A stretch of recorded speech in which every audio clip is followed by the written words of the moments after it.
बच्चों, कार्बनिक यौगिकों की इतनी बढ़ती हुई संख्या को देखते हुए कार्बनिक यौगिकों के अध्ययन को सरल तथा सुव्यवस्थित बनाने के लिए वैज्ञानिकों ने इसका कई प्रकार से वर्गीकरण किया, जैसे संरचना के आधार पर वर्गीकरण तथा क्रियात्मक समूह के आधार पर वर्गीकरण। आइए जानते हैं संरचना के आधार पर कार्बनिक यौगिकों का वर्गीकरण किस तरह किया गया है। संरचना के आधार पर कार्बनिक यौगिकों को हम दो भागों में बांटते हैं। पहला है विवृत श्रृंखला यौगिक या जिसे हम अचक्रीय यौगिक भी कहते हैं, तथा दूसरा है संवृत श्रृंखला यौगिक जिसे हम चक्रीय यौगिक भी कहते हैं। विवृत श्रृंखला यौगिक यानी कि ऐसे कार्बनिक यौगिक जिनमें खुली कार्बनों की लंबी श्रृंखला पाई जाती है। ये पुनः दो भागों में बांटे जाते हैं। पहला है सीधी श्रृंखला वाले कार्बनिक यौगिक और दूसरे शाखित श्रृंखला वाले कार्बनिक यौगिक। सीधी श्रृंखला वाले कार्बनिक यौगिकों का उदाहरण जैसे ले सकते हैं नॉर्मल पेंटेन, नॉर्मल ब्यूटेन। इसी तरह से चक्रीय या शाखित श्रृंखला वाले कार्बनिक यौगिक का उदाहरण है जैसे आइसोपेंटेन। दूसरी ओर हम संवृत श्रृंखला वाले कार्बनिक यौगिकों या चक्रीय यौगिकों को भी पुनः दो भागों में बांट सकते हैं। एक है एलिसाइक्लिक कार्बनिक यौगिक और दूसरे हैं एरोमेटिक कार्बनिक यौगिक। एलिसाइक्लिक कार्बनिक यौगिकों को पुनः दो भागों में बांटा जा सकता है, समचक्रीय कार्बनिक यौगिक और विषम चक्रीय कार्बनिक यौगिक। समचक्रीय एलिसाइक्लिक यौगिक वे होते हैं जिसमें चक्र यानी कि वलय का निर्माण केवल कार्बन परमाणुओं के द्वारा किया जाता है। उदाहरण के लिए यहाँ पर साइक्लोहेक्सेन, साइक्लोपेंटेन। उसी तरह से विषम चक्रीय यौगिक कौन होंगे? ऐसे विषम चक्रीय यौगिक जिनमें कि कार्बन के अलावा अन्य तत्व जैसे कि ऑक्सीजन, नाइट्रोजन, सल्फर मुख्य रिंग को बनाने में भाग लेते हैं। उदाहरण के तौर पर टेट्राहाइड्रोफ्यूरेन। आप यहाँ पर देख रहे हैं कि मुख्य चैन को बनाने में यहाँ पर कार्बन के अलावा एक ऑक्सीजन परमाणु उपस्थित है। इसी तरह से एरोमेटिक यौगिक। एरोमेटिक यौगिक उन्हें कहते हैं जिनमें अल्टरनेट या एकांतर क्रम में एक तथा द्विबंध उपस्थित होता है। एरोमेटिक यौगिकों को पुनः दो भागों में बांट सकते हैं, समचक्रीय एरोमेटिक यौगिक तथा विषम चक्रीय एरोमेटिक यौगिक। पुनः समचक्रीय एरोमेटिक यौगिक कौन होंगे? वही जिनके निर्माण में या मुख्य चैन वलय को निर्माण में केवल कार्बन भाग लेते हैं। इन्हें पुनः दो भागों में बांटा जा सकता है, बेंजोनॉइड तथा नॉन बेंजोनॉइड। बेंजोनॉइड एरोमेटिक यौगिक वो होंगे जिनमें कम से कम एक बेंजीन रिंग उपस्थित होगी, जबकि नॉन बेंजोनॉइड एरोमेटिक यौगिक वो होंगे जिनमें बेंजीन रिंग उपस्थित नहीं भी होगी। इस तरह से हम देखते हैं बेंजोनॉइड यौगिकों के अन्य उदाहरण हैं नैप्थलीन, टालुइन इत्यादि। उसी तरह से नॉन बेंजोनॉइड एरोमेटिक यौगिक का उदाहरण हम दे सकते हैं जैसे ट्रोपोलोन। यहाँ पर हम देख रहे हैं कि इसमें बेंजीन रिंग उपस्थित नहीं है, लेकिन इसमें एकांतर क्रम में एकल तथा द्विबंध उपस्थित है। इसी तरह से हम विषम चक्रीय यौगिकों के भी उदाहरण दे सकते हैं। विषम चक्रीय एरोमेटिक यौगिक वो होंगे जिसमें मुख्य रिंग को बनाने में कार्बन के अलावा अन्य तत्व जैसे सल्फर, ऑक्सीजन, नाइट्रोजन भाग लेते हैं। उदाहरण के तौर पर पिरिडीन। यहाँ पर आप देख रहे हैं कि रिंग को बनाने में कार्बन के साथ साथ नाइट्रोजन उपस्थित है। उसी तरह से आप देखेंगे थायोफिन, जिसमें मुख्य रिंग को बनाने में कार्बन के अलावा एक सल्फर उपस्थित है। इसी तरह से अन्य उदाहरण हो सकता है फ्यूरेन, जहां पर कार्बन रिंग को बनाने में एक ऑक्सीजन उपस्थित है।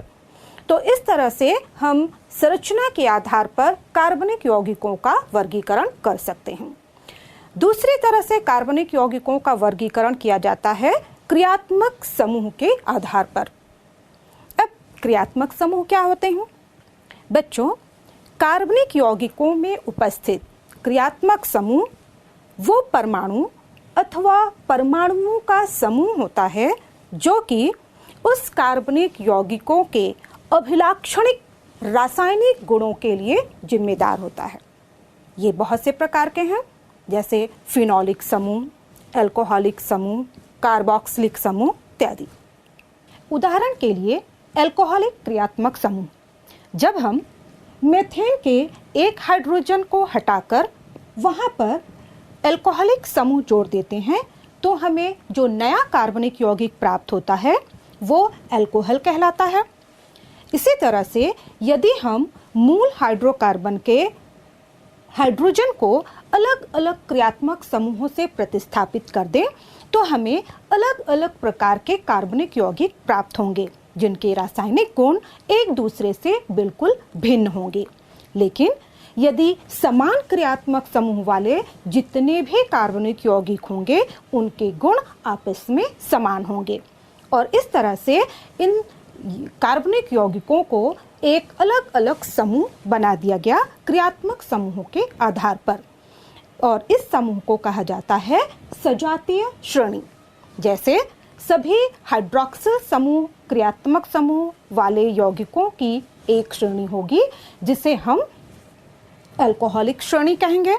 उसी तरह से कार्बोक्सिलिक समूह वाले यौगिकों की अलग श्रेणी होगी और इस तरह से जो सजातीय श्रेणी प्राप्त होती है उसकी कुछ विशेषताएं होती हैं।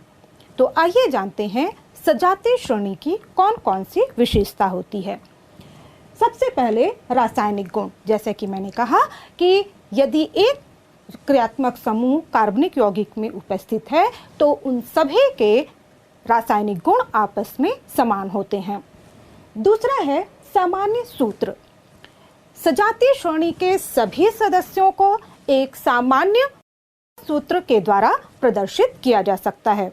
जैसे हम एल्कोहल श्रेणी की बात करें तो एल्कोहल श्रेणी का सामान्य सूत्र क्या होगा? CnH2n+1OH, है ना। इस तरह से हम प्रदर्शित कर सकते हैं। जैसे एल्केन श्रेणी के सदस्यों का सूत्र क्या होगा?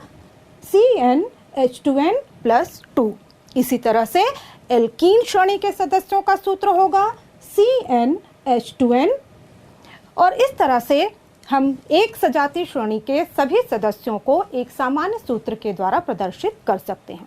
तीसरी विशेषता होती है कि सजातीय श्रेणी के पीछे तथा आगे आने वाले हर सदस्य के बीच CH2 यानी कि एक कार्बन और 2 हाइड्रोजन का अंतर पाया जाता है और यदि भार की दृष्टि से हम देखें तो इसमें 14 यूनिट का अंतर पाया जाता है।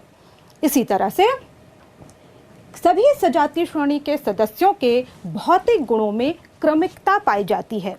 यानी कि यदि हम गलनांक की बात करें, क्वथनांक की बात करें या भौतिक अवस्था की बात करें तो इसमें क्रमिकता देखने को मिलती है। जैसे कि जो ऊपरी सदस्य होते हैं, जो छोटे सदस्य होते हैं वो प्रायः गैसीय रूप में मिलते हैं, जो मध्य के सदस्य होते हैं वो द्रव रूप में पाए जाते हैं, जबकि अधिक परमाणु भार वाले जो सदस्य होते हैं वो ठोसों के रूप में मिलते हैं। अन्य विशेषता है निर्माण विधि। एक सजातीय श्रेणी के सभी सदस्यों को समान अभिक्रिया के द्वारा, सामान्य रासायनिक अभिक्रिया के द्वारा बनाया जा सकता है। इसी तरह से हम अभिक्रियाशीलता की बात करें तो सजातीय श्रेणी के जो ऊपरी छोटे या कम भार वाले सदस्य होते हैं वो ज़्यादा अभिक्रियाशील होते हैं, जबकि जैसे जैसे हम सजातीय श्रेणी में नीचे की तरफ जाते हैं अणुभार में वृद्धि होती जाती है तो इनकी सक्रियता भी कम होती जाती है। आइए अब हम विभिन्न प्रकार के क्रियात्मक समूहों तथा उनके नाम को अच्छी तरह से जानते हैं। आइए अब हम जानते हैं कि क्रियात्मक समूह के आधार पर कार्बनिक यौगिकों के कितने वर्ग हैं। बच्चों, कार्बनिक यौगिकों को क्रियात्मक समूह के आधार पर वर्गीकृत किया गया है। यहाँ पर हम उनके वर्ग के नाम जानेंगे। ये भी देख रहे हैं कि क्रियात्मक समूह की संरचना क्या है, साथ ही हम ये भी जानेंगे कि जब हम IUPAC सिस्टम से इनका नामकरण करेंगे तब इन्हें पूर्व लग्न के रूप में यदि लिखा जाए तो क्या लिखेंगे, और यदि इन्हें अनुलग्न या सफिक्स के रूप में लिखा जाए तो क्या लिखा जाएगा। सबसे पहले यौगिक का वर्ग है एल्केन। हम सभी जानते हैं कि ये संतृप्त हाइड्रोकार्बन होते हैं, और यदि कार्बनिक यौगिक में सिर्फ संतृप्त हाइड्रोकार्बन है तो उसके नाम का अंत एन से किया जाता है। उदाहरण के लिए ब्यूटेन। दूसरा वर्ग है एल्कीन, जिसका क्रियात्मक समूह की संरचना होती है C+C। यदि यह कार्बनिक यौगिक में उपस्थित है तो नाम का अंत ईन से किया जाता है, जैसे कि ब्यूट1-ईन। इसी तरह से तीसरा वर्ग है एल्काइन का, जिसमें क्रियात्मक समूह की संरचना में एक ट्रिपल बॉन्ड यानी कि C+C मौजूद होता है, और यदि यह कार्बनिक यौगिक में उपस्थित है तो नाम का अंत आइन से किया जाता है, जैसे ब्यूट1-आइन। इसके बाद यौगिक का वर्ग आता है एरीन। एरीन यानी कि इसमें एक बेंजीन रिंग उपस्थित होती है। इसके बाद वर्ग आता है हैलाइड। हैलाइड यानी कि इसमें क्रियात्मक समूह के रूप में हैलोजन उपस्थित होते हैं। हैलोजन में फ्लोरो, क्लोरो, ब्रोमो अथवा आयोडो। यदि ये यौगिक में उपस्थित हैं तो इन्हें पूर्व लग्न के रूप में हैलो यानी कि फ्लोरो, क्लोरो, ब्रोमो या आयोडो के रूप में लिखा जाता है, और अनुलग्न के रूप में लिखते समय इन्हें इल हैलाइड, जो कि कॉमन नामों में यूज किया जाता है, कहते हैं। उदाहरण के लिए 1-ब्रोमो-ब्यूटेन। इसके बाद अगला वर्ग है एल्कोहल, जिसकी संरचना होती है OH, जिसमें क्रियात्मक समूह OH उपस्थित होता है।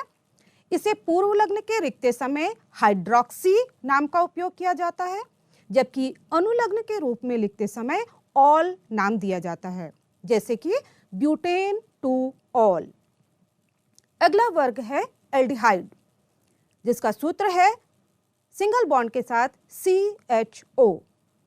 यदि इसे पूर्व लग्न के रूप में लिखा जाए तो इसे फॉर्मिल या ऑक्सो नाम दिया जाता है, तथा यदि अनुलग्न के रूप में लिखा जाए तो एल नाम दिया जाता है, जैसे कि ब्यूटेनल।